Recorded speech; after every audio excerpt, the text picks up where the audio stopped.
إياك نعبد وإياك نستعين إياك نعبد وإياك نستعين إياك نعبد وإياك نستعين إياك نعبد وإياك نستعين إياك نعبد وإياك نستعين إياك نعبد وإياك نستعين إياك نعبد وإياك نستعين إياك نعبد وإياك نستعين إياك نعبد وإياك نستعين إياك نعبد وإياك نستعين إياك نعبد وإياك نستعين اهدنا الصراط المستقيم صراط الذين أنعمت عليهم غير المغضوب عليهم ولا الضالين Rabbi firli wali walidayya walil mu'minina amin ya rabbal alamin. Saudara-saudaraku, mungkin ada yang muskil di antara panjenengan semua. Ini pengajian kok ada reoknya, ada macam-macam keseniannya. Saya jadi teringat metode yang digunakan oleh para wali dalam menyebarkan Islam di negara kita. Dan itu metode yang jitu, strategi yang luar biasa, sehingga masyarakat Indonesia mayoritas bisa memeluk agama Islam. Dulu Islam di Indonesia itu sempat mencapai 95%, yaitu karena sukses dakwahnya para wali dengan strategi akulturasi budaya, memadukan antara agama dengan budaya. Ini jenius lokal, kecerdasan para aulia dan para ulama dalam mengembangkan Islam di Indonesia. Karena masyarakat Indonesia itu beda dengan masyarakat Arab. Kalau masyarakat Arab itu mantan Yahudi, mantan Nasrani, sehingga gaya dakwah di Arab beda dengan gaya dakwah di Indonesia. Masyarakat Indonesia itu mantan Hindu, mantan Buddha, mantan Gugon Tuhon, mantan Kejawen, mantan aliran yang macam-macam. Ada Porbokayun, ada Darmo Gandul, ada Gandule Darmo, ada Klenek yang masih percaya sama Nyi Blorok, Nyi Roro Kidul, Nyi Roro Lor, Nyi Roro Wetan, Nyi Roro Tengah, Nyi Roro Pojokan, Mak Lampir, Nini Pelet, Grandong, wa ala alihi wa sahbihi ajmain. Sehingga gaya dakwah di Indonesia beda dengan gaya dakwah di Arab.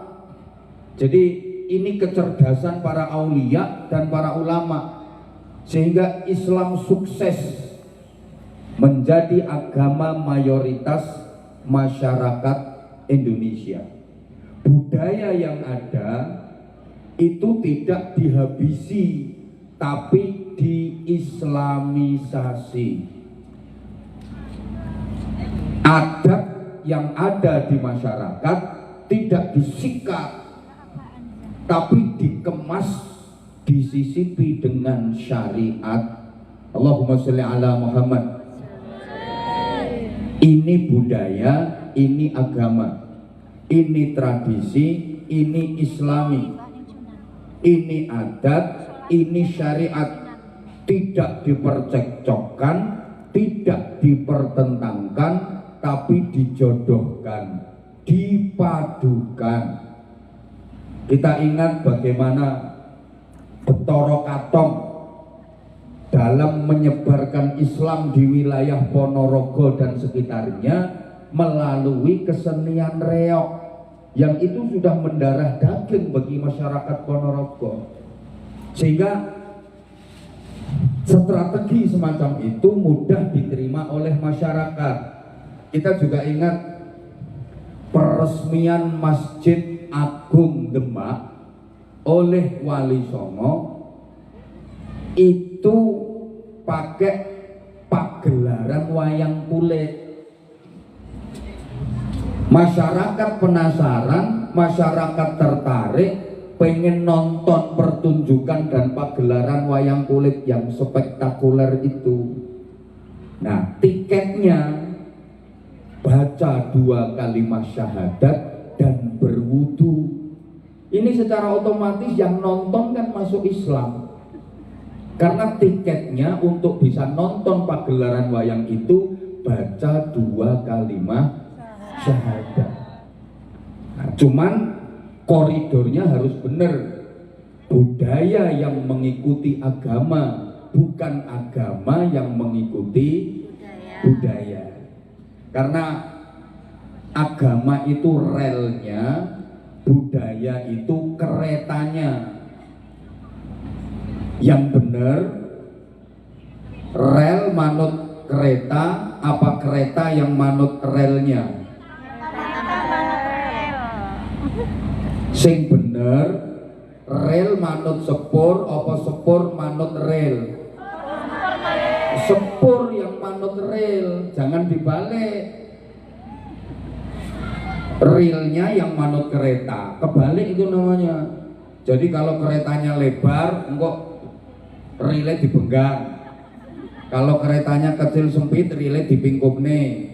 Agama itu produk Tuhan, budaya produk manusia. Dah kalau susah dipahami, agama itu produk Tuhan, budaya produk manusia. Agama itu kepala, budaya itu kopiah.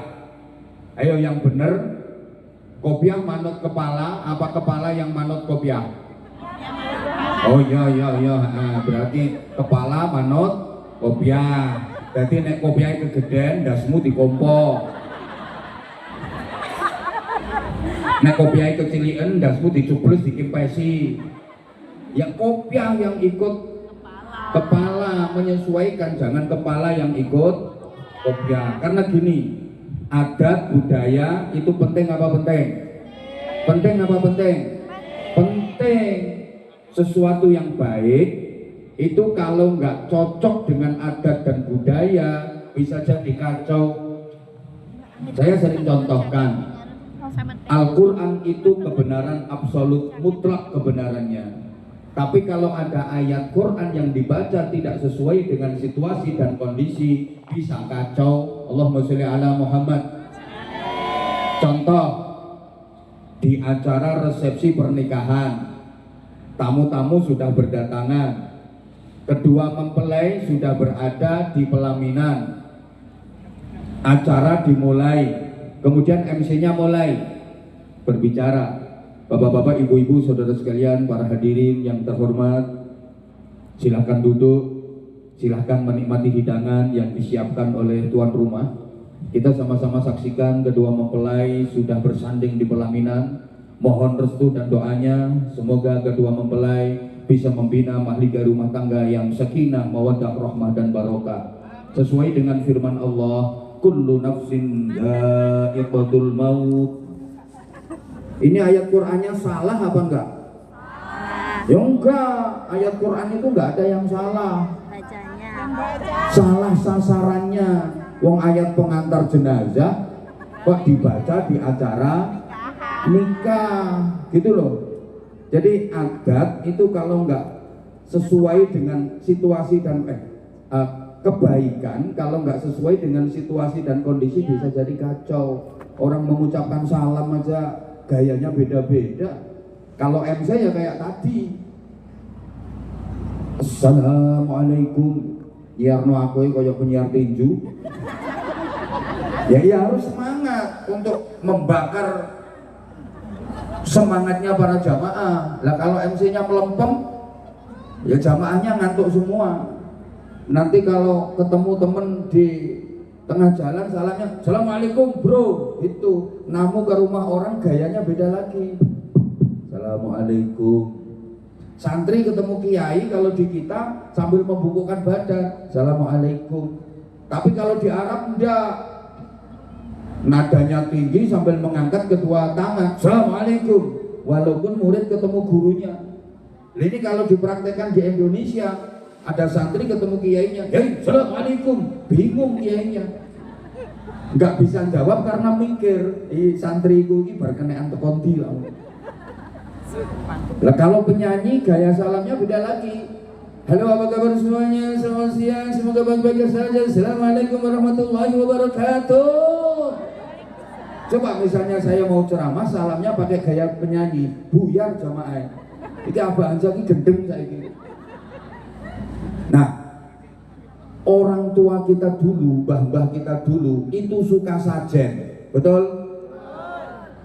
Sajen, kadang-kadang itu yang kaya, kalau sajen itu kambing atau sapi yang dipotong. Cara motongnya, yang penting ndase tugel. Terus dibawa ke tempat yang dikeramatkan, dipersembahkan untuk kidanyang, nyai danyang, siapa yang dianggap punya tuah dan punya berkah. Ya masak ingkung, masak macam-macam, ada buahnya, ada ayamnya, ada telurnya, pakai baca mantra-mantra. Nah, Islam datang, tradisi semacam itu nggak langsung dihabisi, enggak, rohnya saja yang dirubah. Allahumma sholli ala Muhammad. Masaknya tetap, nyembelih kambing, nyembelih sapi, nyembelih ayam tetap, tapi pakai menyebut nama Allah. Ini yang saya maksud diislamisasi. Cara motongnya bukan asal tugel dasnya, tapi pakai aturan-aturan syariat. Masaknya nasi, ingkung, buah tetap oke, sementara tetap dibawa ke tempat yang dianggap keramat, tapi mantra-mantranya diganti dengan kalimah-kalimah thayyibah, diganti dengan doa-doa. Yang tadi namanya sajen dirubah selamatan, itu dari bahasa Arab salamatan.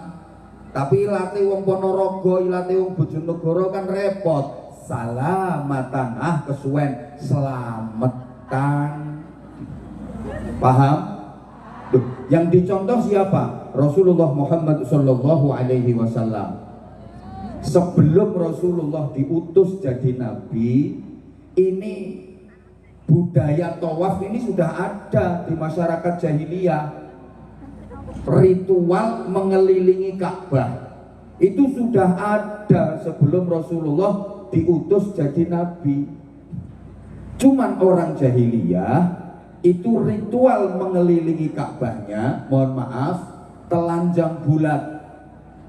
Gak ngerti telanjang bulat ya? Ya padha karo telanjang kotak itu, tanpa sehelai benang pun nempel di pakaiannya. Jadi lek keliling Ka'bah itu wudo, nggak usah bayang no gundal gandul. Lo memang begitu kok, sambil siul-siul, sambil baca-baca mantra. Nah itu ritual untuk sesembahan mereka, berhala-berhala yang ada di sekitar Ka'bah. Kurang lebih 365 berhala. Nah, Rasulullah diutus, ritual mengelilingi Ka'bah itu nggak dihapus, enggak, tetap,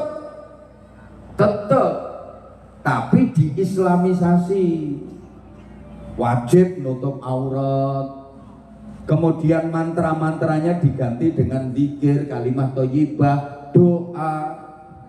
Yang disembah bukan lagi berhala-berhala, tapi Allah Subhanahu wa Ta'ala. Sama ini yang diterapkan oleh para aulia, para ulama yang membawa Islam ke Indonesia. Mbah-mbah kita dulu itu sudah ada mendekat kepada Tuhan, namanya sembahyangan, nyembah Sang Hyang, manembah marang Sang Hyang, diarani sembahyangan.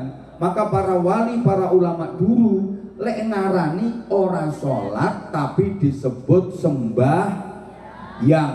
Halo, mbah-mbah kita itu masih sering menggunakan istilah sembahyang. Awakmu wis sembahyang isya apa urung? Wis sembahyang luhur apa urung? Bukan sholat nyebute, tapi sembahyang. Ini biar nggak ditolak sama mbah-mbah kita dulu yang suka manembah marang Sang Hyang. Tempat peribadatannya, angele ngomong. Tempat peribadatannya disebut sanggar. Makanya para wali dulu leh ngarani gak musola tapi langgar, biar dekat dengan kata sanggar.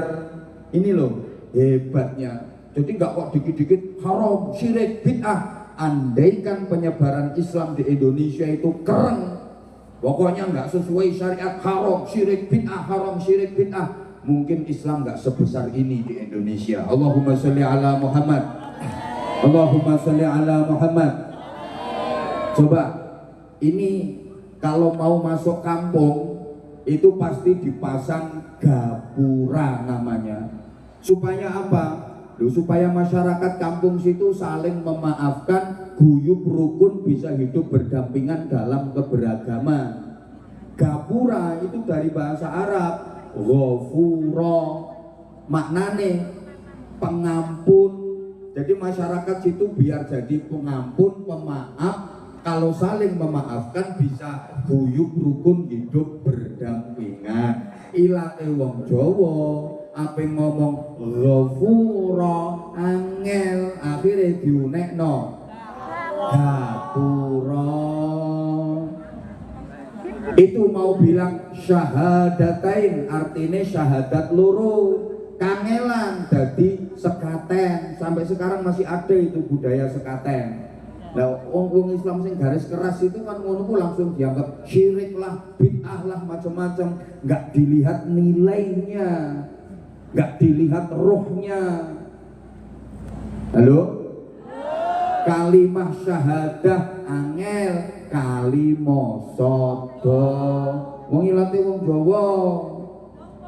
Wahid ini lo karepe alhamdulillahirabbil alamin, tapi karena nggak bisa andulamin, lesannya andulamin tapi atine muji nang Gusti Allah. Lah ini jauh lebih keren, lebih bagus daripada lesannya fasih alhamdulillahi rabbil alamin tapi atine bosok. Ada orang yang masih awam, maaf kepingin belajar Islam, wong dia masih belum kulino jilbaban kaya kuwi.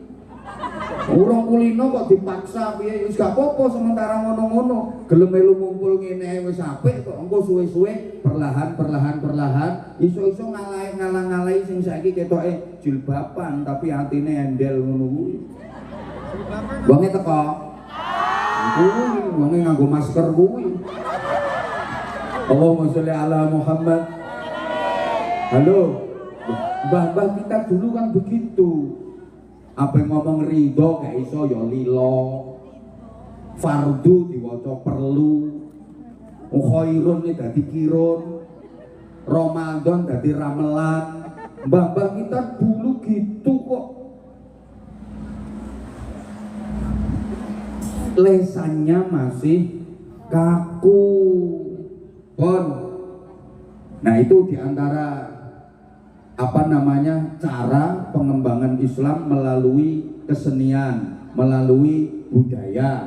Makanya saya seneng panitia merangkul semuanya, macam-macam kesenian. Monggo ndak apa-apa, ngurip niku butuh hiburan kok, nggih napa nggih? Yang penting tidak menyimpang dari akidah, tidak melanggar syariah. Perlahan-lahan diisi dengan nilai-nilai agama. Allahumma sholli ala Muhammad. Rasulullah dalam memberikan contoh itu ideal. Rasulullah dalam memberikan contoh kepada umatnya ideal. Hidupnya Rasulullah itu proporsional. Ya Allah, aku ngomong ini paham apa ora ya wong-wong. Kok ngenyek abang, enggak ngenyek, ngece. Artinya gini, waktunya ibadah ya ibadah, waktunya kerja ya. Ayo tuh sayang nyaut. Wayahe sholat yo, wayahe kerja yo. Itu Rasulullah. Waktu untuk Allah, waktu untuk keluarga. Maka Rasulullah membagi waktu malamnya jadi 3. Thuluthun li ahli, sepertiga malam pertama untuk keluarga, untuk istri, untuk anak, untuk kerabat. Mereka juga punya hak atas kita. Wa thuluthun li nafsi, sepertiga malam kedua untuk diri sendiri, untuk mengistirahatkan tubuh. Wa thuluthun li rabbi, sepertiga malam terakhir untuk Tuhannya. Jadi bukan pehne dadi nabi terus waktunya wis ming kanggo Gusti Allah tok. Ndak. Rasulullah waktu sholat, waktunya kerja.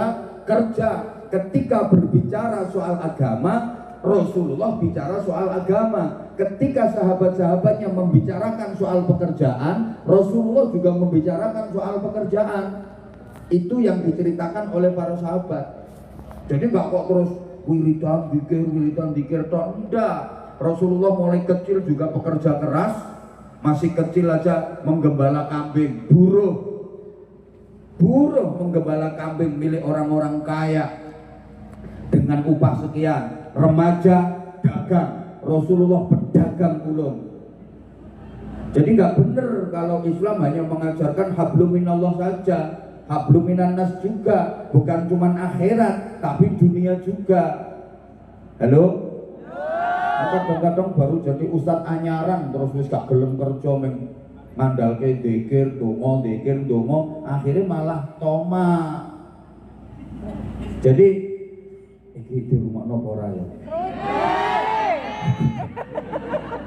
Makanya saya sering sampaikan gini, tasbih penting. Ayo jawab, tasbih penting. Tas kresek penting. Muter tasbih muter kardus penting. Lah ini panitia nanti insya Allah akan muter kardus sebentar lagi loh, karena gini, untuk nyewa musola, nyewa gedung yang dijadikan musola, dan saya berharap, saya berdoa mudah-mudahan ke depan banyak lagi masjid-masjid, musola-musola yang tersebar di Taiwan ini. Bukan hanya nyewa, tapi betul-betul bisa dibeli menjadi milik kita. Nah itu kalau hanya sekedar muter tasbih, nggak jadi. Wajib muter kardus, betul? Ya misalnya pengurus musola, ya rusak. Wahai Allah sang pemberi rizki, terus kerotok duit mudun teko langit. Sorry, di langit nggak ada percetakan duit. Gak ada, yo muter kardus yo penting. Ngitung tasbih, ngitung gajian, penting. Gajian ngomah. Lho wong iman itu cabangnya akeh. Bid'un wasituna syu'bah. Lebih dari 60 cabang. Ada yang mengatakan 63, ada yang mengatakan 67. A'laha la ilaha illallah. Oke, urusan sama Allah. Wa awsatuha ikramud dhaif, memuliakan tamu. Ini urusan dengan manusia. Memuliakan tamu. Jadi iman bukan hanya istighfar, tasbih, tapi iman berkaitan dengan suguhan, memuliakan tamu. Islam bukan hanya tasbih, agama bukan hanya tasbih, tapi agama juga suguh tamu. Jadi agama bukan hanya berurusan dengan tasbih, tapi agama juga berurusan dengan toples. Iya isine. Lungke surat Waqiah. Jawab surat Waqiah. Surat Tanah. Masya Allah. Loh nanti orang cuman illallah, tapi dua utang orang nyaur. Ada apa enggak? Ada. Uangnya untuk lemu. Beku dikirim enggak diterima. Gitu loh. Makanya kalau kita belajar cabang-cabangnya iman, tadi saya sampaikan, ya hablum minallah, ya hablum minan nas. Ya urusan sama Allah, ya urusan dengan sesama manusia. Itu iman bukan hanya la ilaha illallah, tapi iman juga memuliakan tamu, baik dengan sesama manusia. Itu yang saya maksudkan. Sehingga coba ada satu hadis sabda Rasulullah Shallallahu Alaihi Wasallam, Tolong ditirukan sama-sama, mudah-mudahan berkah. Ar-Rahimuna Yarhamuhumur Rahman Irhamu Man fil ardi Yarhamkum Man fis sama. Para penyayang akan disayang oleh yang maha penyayang. Maka sayangilah penghuni bumi, kau akan disayang oleh penghuni langit. Ini artinya begini, kebaikan dengan Allah itu disandarkan kepada kebaikan dengan sesama manusia.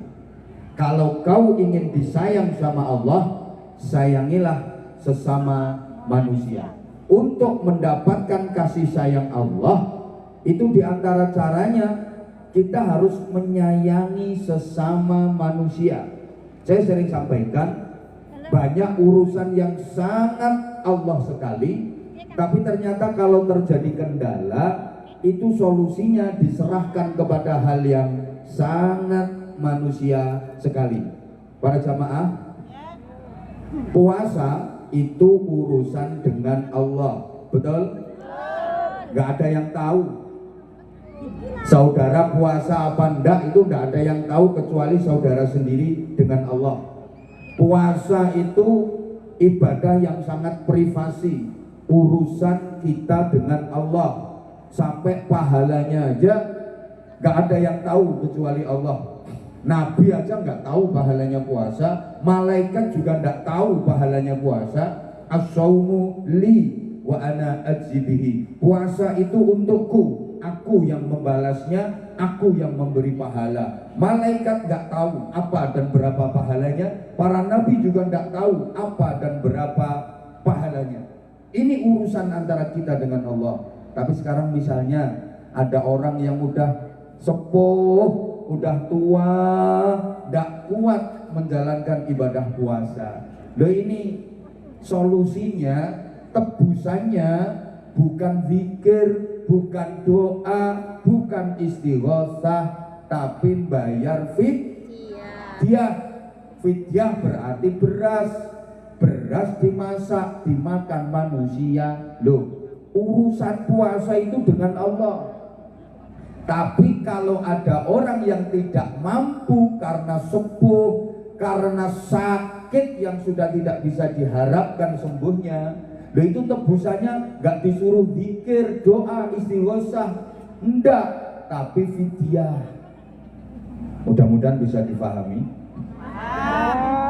Haji itu juga urusan dengan Allah, umrah urusan dengan Allah.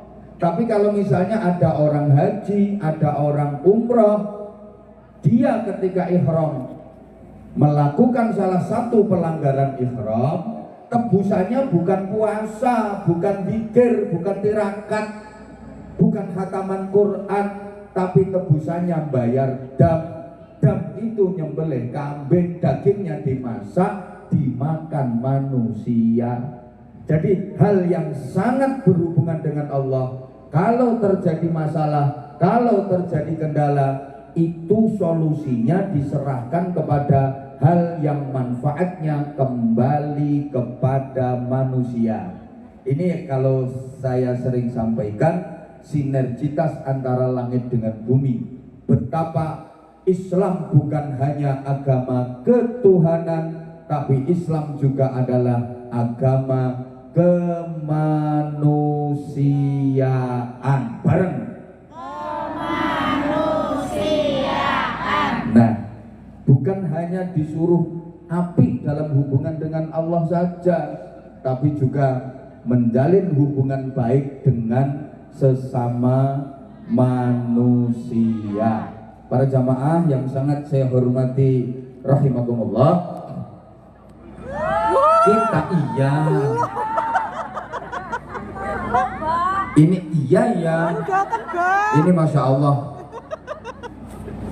Saya beberapa kali ke Taiwan. Ada yang nanya udah berapa kali? Saya nggak ngitung. Udah berapa kali. Kemarin sempat ada sedikit kendala. Alhamdulillah bisa teratasi. Ya sekaligus ini saran ya untuk teman-teman yang ngundang dari Indonesia. Jadi kemarin itu alhamdulillah visa lancar, cuman ada sedikit kendala. Saya udah check in di bandara, ternyata visanya Bima itu expired. Jadi udah tanggal expirednya tanggal 10 Februari. Dan sekarang udah tanggal 20. Iya kemarin. Tapi alhamdulillah dipus lagi langsung bisa selesai. Alhamdulillah. Ini ya atas izin dan pertolongan Allah Subhanahu wa taala, untuk kesekian kalinya saya kembali bisa silaturahim ke teman-teman, dan ini kita menghadapi bulan puasa sebentar lagi. Kita berada di bulan Syakban. Kalau orang-orang dulu menyebutnya bulan ruah, ini bulan persiapan untuk menyambut kedatangan tamu agung, menyambut kedatangan tamu mulia, bulan suci Ramadan.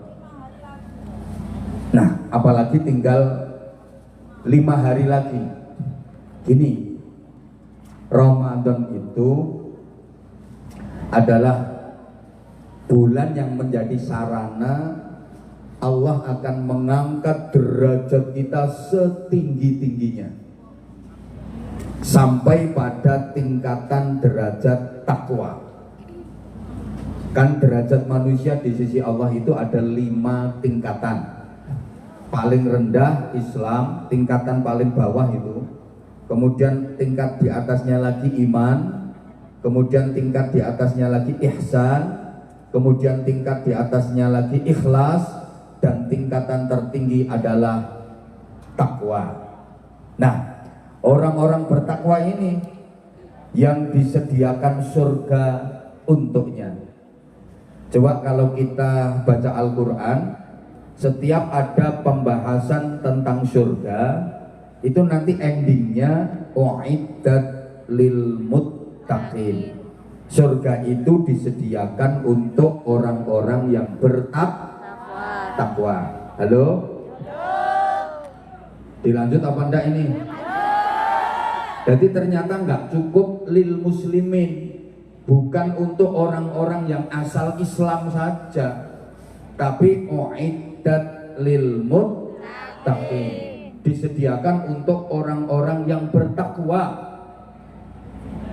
Dan orang-orang yang bertakwa ini yang kelak di akhirat akan disambut dengan gegap gempita seperti sang juara menuju ke surga. Dalam sebuah ayat, wasiqal ladzina taqaw rabbahum ilal jannati zumara.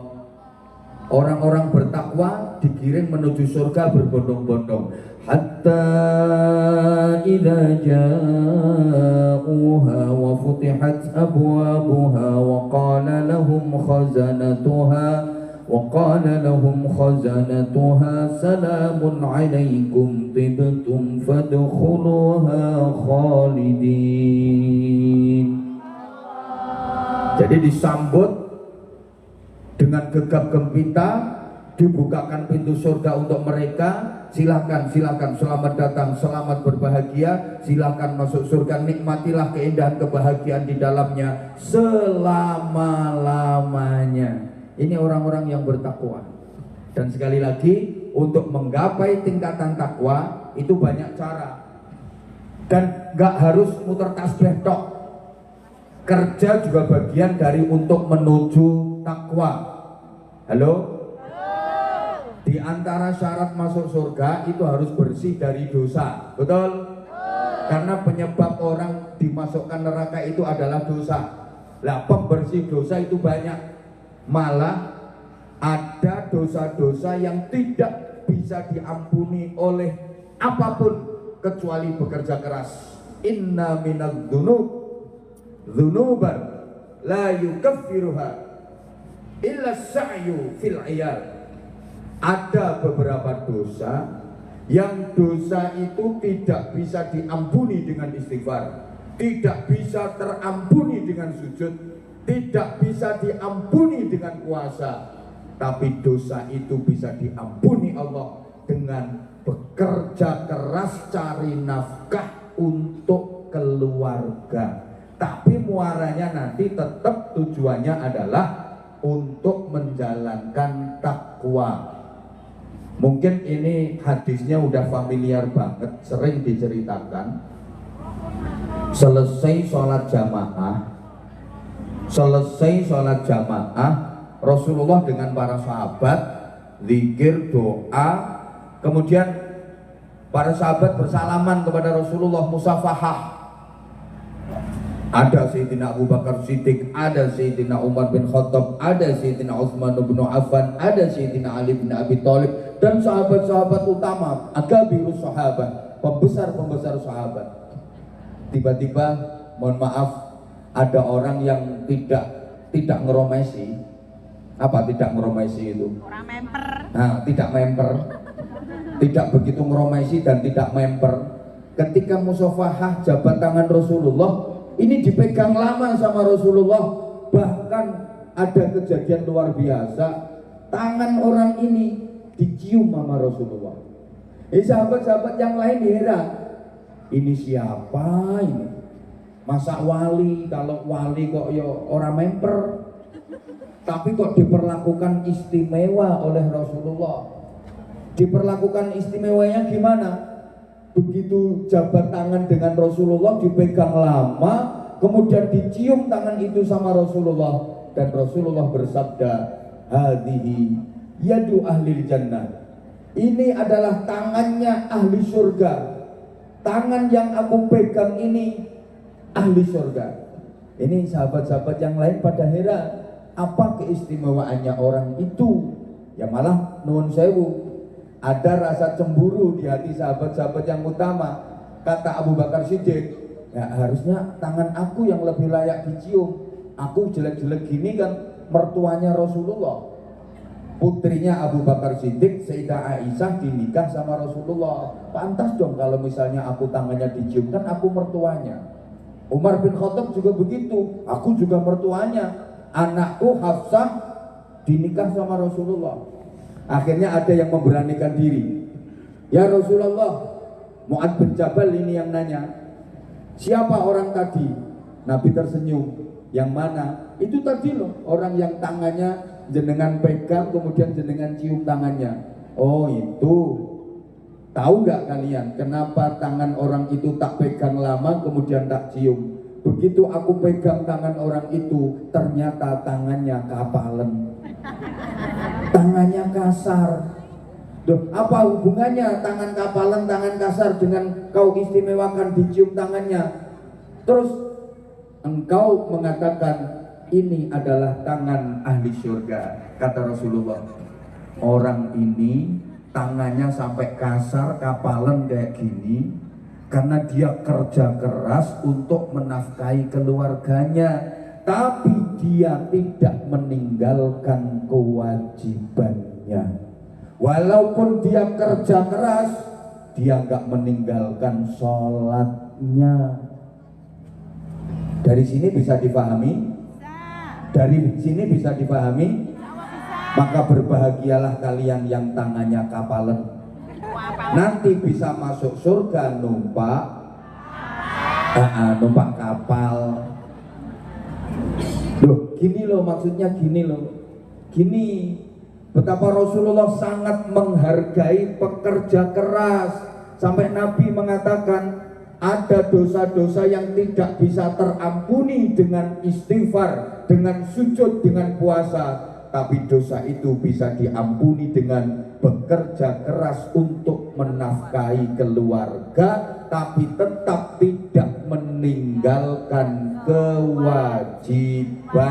Allahumma sholli ala Muhammad.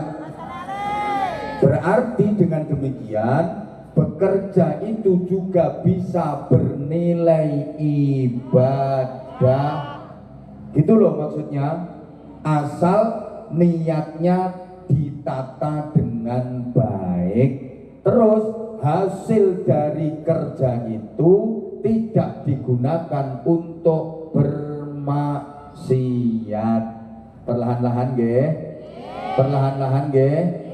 Insya Allah kalau niatnya jenengan tata dengan baik, kemudian hasil dari kerja itu digunakan untuk sarana takwa semampunya, maka setiap tetes keringat jenengan bernilai pahala.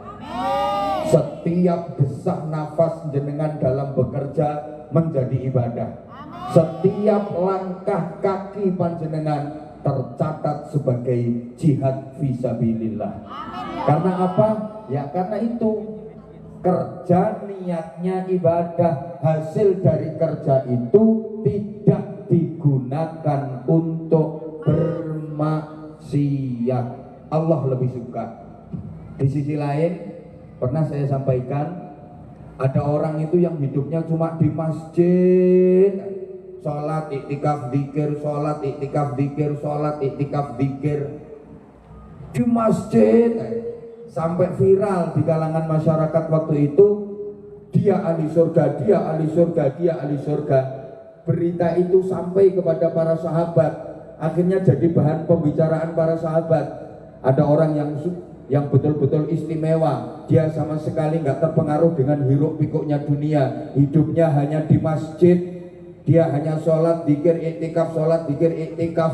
Rasulullah mendengar perbincangan itu, kemudian Rasulullah bertanya, lah dia punya keluarga apa enggak? Ya punya ya Rasulullah, dia punya istri, dia punya anak. Lah kalian kok nyebut kalau dia ahli surga? Ya karena dia memang hidupnya hanya untuk akhirat, sama sekali nggak terpengaruh dengan bisingnya dunia, hiruk pikuknya dunia. Lah terus istri dan anak-anaknya gimana? Dia kerja apa? Dia nggak kerja. Terus dia makannya ya nunggu kalau dikasih orang. Kalau ada yang ngasih ya dia makan. Kalau nggak ada yang ngasih nunggu sampai dikasih. Rasulullah kemudian berdiri. Wajah beliau memerah, tanda kalau beliau tidak suka. Kemudian beliau bersabda, wallahi antum khairum minhu. Demi Allah, kalian jauh lebih baik daripada dia. Laisa bi khiyarikum man tarakat dunya lil akhirah. Tidaklah sebaik-baik kalian orang yang meninggalkan urusan dunia sama sekali dengan dalih, dengan alasan untuk mengejar kehidupan akhirat, sampai dia menelantarkan istrinya, sampai dia menelantarkan anaknya, istri dan anaknya tidak dinafkahi. Itu bukan sebaik-baik kalian. Demikian pula tidaklah sebaik-baik kalian yang hanya mengejar dunia, tapi melupakan akhirat. Makanya tadi saya sampaikan, wayai sholat yo, wayai kerja yo, wayai wiridan yo, wayai mangan yo, wayai baca Quran yo baca, wayai umbah-umbah yo umbah. Gitu loh.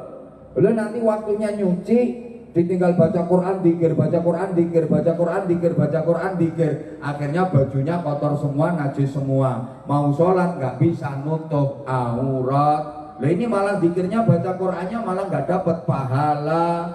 Mudah-mudahan bisa difahami yang saya sampaikan. Halo? Iya sebentar. Ya ini tadi dipikir sampai saya nggak sambil nahan supaya nggak hujan. Dongo nanggone Gusti Allah, karena saya dibisiki sama panitia, Abah minta doanya karena ini menurut perkiraan 80% nanti hujan. Duh, ini kok nek sampai hujan aku dianggap gak mandi gitu. Ya gimana caranya supaya nggak hujan? Alhamdulillah dibikin dingin karena saya tadi lihat tendanya terlalu jauh dari panggung. Nanti kalau jamaahnya sana, saya di sini nggak bisa komunikatif. depan bisa ditempati apa enggak, tapi nggak ada tendanya. Ya udah, biar suasananya mendung tapi nggak hujan. Nah, kita mohon kepada Allah, alhamdulillah diijabahi sama Allah. Kalau gini suasananya kan nyaman, kalau gini suasananya kan enak. Oke, oleh karena itu para jamaah yang saya hormati rahimakumullah, ini ada permintaan dari panitia sebelum kita nanti ngaji tentang persiapan Ramadan. Oke, saya mohon jenengan sabar. Ini nanti kira-kira sampai jam 4 nggak apa-apa ya. Oke, karena penting sekali kita membekali diri dengan Ramadan, gimana agar kita bisa mendapatkan kemuliaan di bulan Ramadan di tengah-tengah kesibukan kerja tentu saja. Oke, mohon keikhlasan dan kesadaran panjenengan semua untuk mempersiapkan infak terbaiknya. Sekali lagi, untuk menyiapkan infak terbaiknya untuk kemaslahatan musola Nurul Iman. Gini loh, kalau ini menurut saya loh ya, termasuk peluang besar bagi jenengan untuk berjihad itu ya melalui infak. Mumpung jenengan sekarang masih gampang urusan duit. Maaf, jenengan ini kalau mau mendapatkan pahala besar dari tahajud kayaknya ora potongan. Orang potongan. Mau mengandalkan zikir yo ora potongan. Puasa yo ora potongan. Baca Quran ora potongan. Kok ngenyek toh? Wong lambene wis do lecek. Jalur yang paling mudah sementara ini, jalur yang paling mudah bagi sampean. Sementara ini loh ya. Beda lagi nanti kalau penjenengan udah pulang ke Indonesia. Sementara ini jalur yang paling mudah melalui jalur jariah, melalui jalur sedekah. Allahumma sholli ala Muhammad.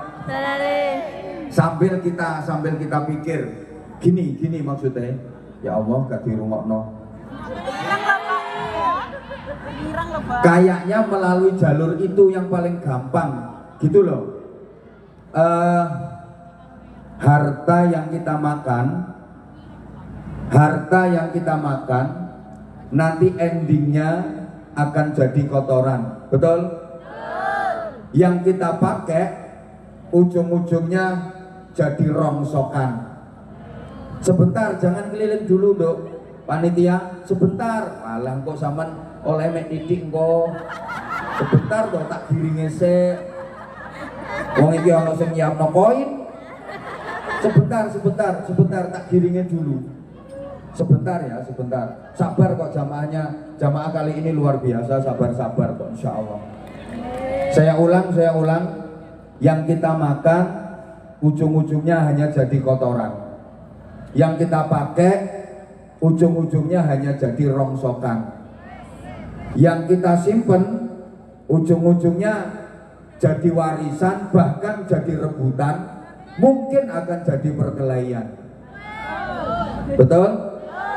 Tapi yang kita sedekahkan, yang kita jariahkan, itulah yang benar-benar menjadi kekayaan. Itulah yang benar-benar menjadi tabungan pahala yang terus mengalir ila yaumil qiyamah. Ya Allah, dinamakan jariah itu karena pahalanya terus mengalir ila yaumil qiyamah. Sampean baca Quran dapat pahalanya ya pas sampean baca itu aja. Udah selesai baca, selesai pahalanya. Kecuali nanti sampean baca lagi. Sampean sholat tahajud itu dapatnya pahala ya pas sampean mengerjakan tahajud itu. Begitu tahajud selesai, pahala selesai. Kecuali besok sampean tahajud lagi. Tapi kalau jariah, sekali sampean ngamal, sekali sampean ngasih, selamanya sampean dapat pahala. Ini keistimewaannya jariah. Terus nanti orang kalau menjelang mati itu ternyata baru sadar bahwa yang paling menolong, bekal terbaik menghadap Allah Subhanahu wa ta'ala itu ya cuman dua. Satu, sedekah, dua amal-amal soleh. Itu yang akan menjadi teman, yang akan menjadi pendamping, dan yang akan menjadi penolong bagi kita. Rabbi laula akhartani ila ajalin qarib. Orang itu setiap menghadapi kematian pasti merintih-rintih, menghibah, memohon kepada Allah agar ditunda dulu kematiannya. Kenapa? Merasa bekalnya belum cukup, mau nyari bekal dulu. Bekalnya apa? Fa'asyaddaqa, aku akan bersedekah dulu ya Allah, wa akum minas sholihin, dan aku akan melakukan amal-amal soleh dulu.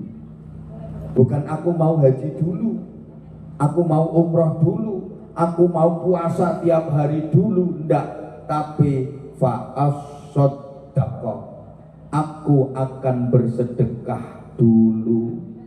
Wah, kalau sedekah itu manfaatnya luar biasa. As-shadaqatu tadfa'ul bala. Sedekah itu bisa menjadi penolak bala. Orang yang di Lauhil Mahfud udah tertulis mendapatkan bala, bencana, musibah, itu bisa tertolak dengan sedekah. Dihapus sama Allah, jadi orang yang selamat. Sedekah itu juga pengundang datangnya rizki, memancing datangnya rizki yang belum ada, memudahkan rezeki. Pokoknya luar biasa manfaatnya sedekah, apalagi untuk perjuangan Islam. Allahumma sholli ala Muhammad, Allahumma sholli ala Muhammad. Dulu waktu Rasulullah menawarkan kepada para sahabat, ini perjuangan Islam butuh dana, butuh biaya, siapa yang mau membantu? Sayyidina Utsman bin Affan langsung angkat tangan, saya ya Rasulullah, sepertiga dari kekayaan saya infakkan di jalan Allah. Luar biasa. Sayyidina Umar bin Khattab, saya ya Rasulullah, separuh dari kekayaan saya. Lebih hebat lagi. Giliran Sayyidina Abu Bakar Siddiq, saya ya Rasulullah, seluruh kekayaan saya infakkan di jalan Allah. Masya Allah, Masya Allah. Jadi misalnya ini ada yang bawa duit 6.000, itu kalau jadi Utsman bin Affan ya 200.000. Kalau jadi Umar bin Khattab 300.000. Kalau jadi Abu Bakar Siddiq 600.000 semuanya. Ya udah, kalau 600.000 kebanyakan 6.000. Itu kalau jadi Utsman bin Affan 2.000-nya diinfakkan. Kalau jadi Umar bin Khattab 3.000-nya diinfakkan. Kalau jadi Abu Bakar Siddiq 6.000 semuanya dikasihkan. Jadi nanti pulang jalan kaki. Kira-kira ini nanti kalau panitia keliling, sampean-sampean ini milih jadi Utsman, Umar, apa Abu Bakar? Ya milih jadi Martini ae. Lek Martini yang mbah 500 kakean. Ana sing 100, ana sing 50. Tapi tolonglah jangan klutik. Jangan koin lah. Kenemenen kalau koin itu. Kenemenen. Nah, ini nanti manfaatnya untuk musola dan itu akan menjadi jariyah bagi panjenengan semuanya. Allahumma sholli ala Muhammad. Allahumma sholli ala Muhammad. Ayo sambil teman-teman rebananya, grup hadrohnya. Oke? Jenengan, ayo. Saya tak istirahat dulu. Oke? Enggak kademen, enggak kayak yang kemarin. Enggak kayak yang kemarin, ini nyaman. Dan saya lihat jamaahnya juga luar biasa, tak ajak ngaji serius juga tetap semangat. Tepuk tangan untuk seluruh jamaah. Keren. Ini pula yang membuat kenapa aku sering ke Taiwan tanpa alasan. Ya karena memang semangat jenengan yang tanpa alasan. Allahumma sholli ala Muhammad. Monggo. Nggih, matur suwun.